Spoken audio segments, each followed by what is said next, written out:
Hey guys, so today we're going to be going over emails and how to write emails. I'm breaking this up into parts. So, right now, I just want you to know the specific tone of an email.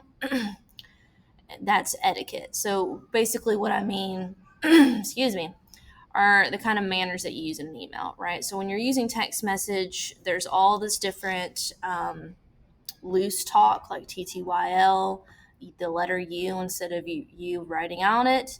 You use numbers like for instead of FOR, that type of deal. When you're writing an email, everything is more professional, right? It's more professional. You use your manners, you try to be polite because this may be the first time that you're sending an email to this person. So you need to get on the right foot, okay?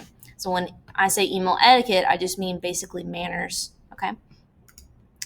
So, just like I said, if you're writing an email, especially if it's to a teacher or to another business person, when you get older, you're going to be applying for jobs, probably going to write an email at some point. So it needs to be professional. All right. This is probably going to be the first time you're ever sending one to this person. You've never met them before. So you need to make sure that you do it right.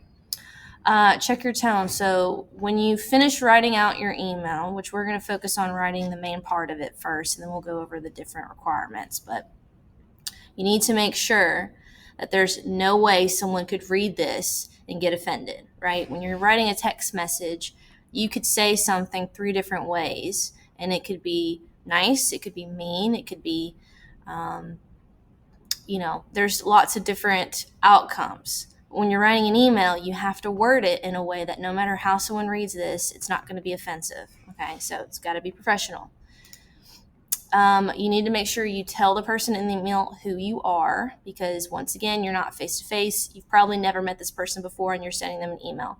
I'm not really close with all the teachers in the building. There are some teachers that I rarely talk to. So when I send them an email about a student or a subject or something, I have to make sure I tell them who I am.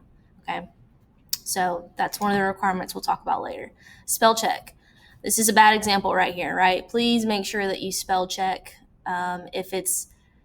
If it's not spelled correctly and you have a bunch of mistakes, it's going to look sloppy. It's not going to look professional. It'll look like you just wrote this 2 seconds ago and you don't care about anything, right? Put a little effort into some things, okay?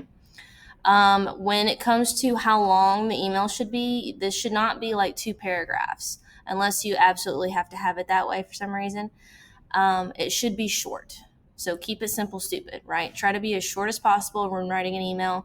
Let's say I got an email from somebody and it was 3 paragraphs long. My first thought is, ooh, I don't want to read this, right? So if you want something to be read, more than likely it needs to be kind of short.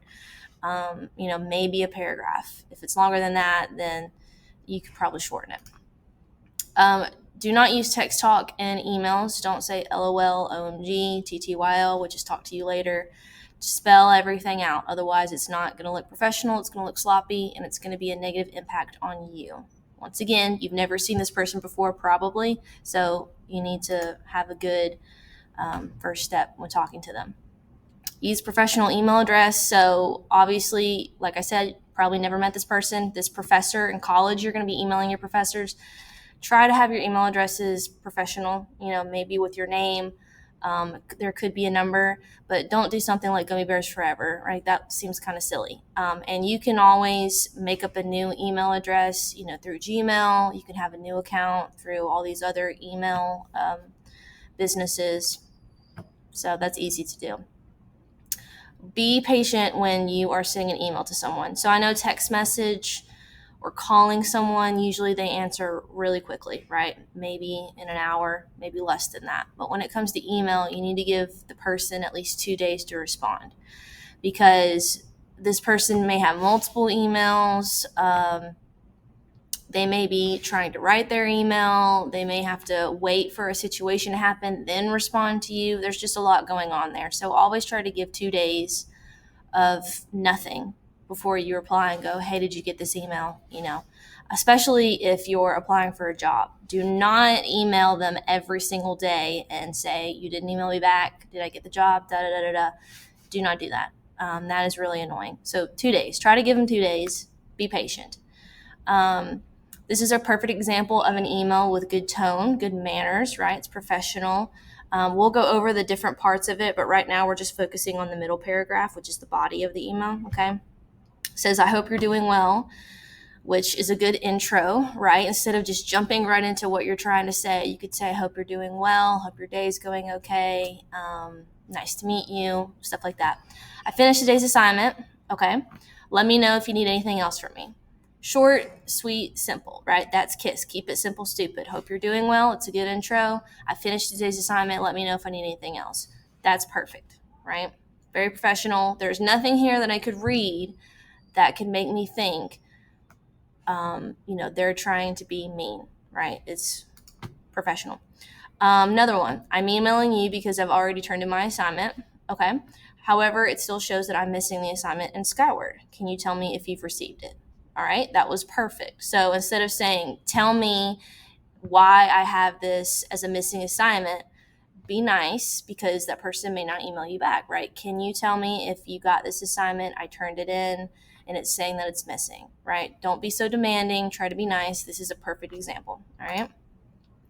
This one, I want you, when the video stops, to tell me what's wrong with this tone. Is it nice? Is it polite? Could it be better? Right? So give it a shot. All right. This one, same thing. What could be better about this? Could it be more polite? Is it demanding? Does it have spelling errors? What's wrong with it? All right, so same thing with this one. Does it have spelling errors? Is it professional? Is it really demanding? Is it polite? What's wrong with this one?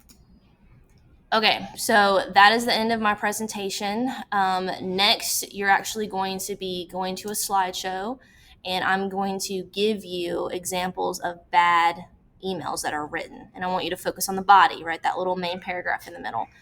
You're going to identify what's wrong with them, and then I want you to actually underneath it write out a good example of it. So I give you a bad one, you tell me what's wrong with it, and then I want you to fix it and give me a new one. What would you say instead? Okay.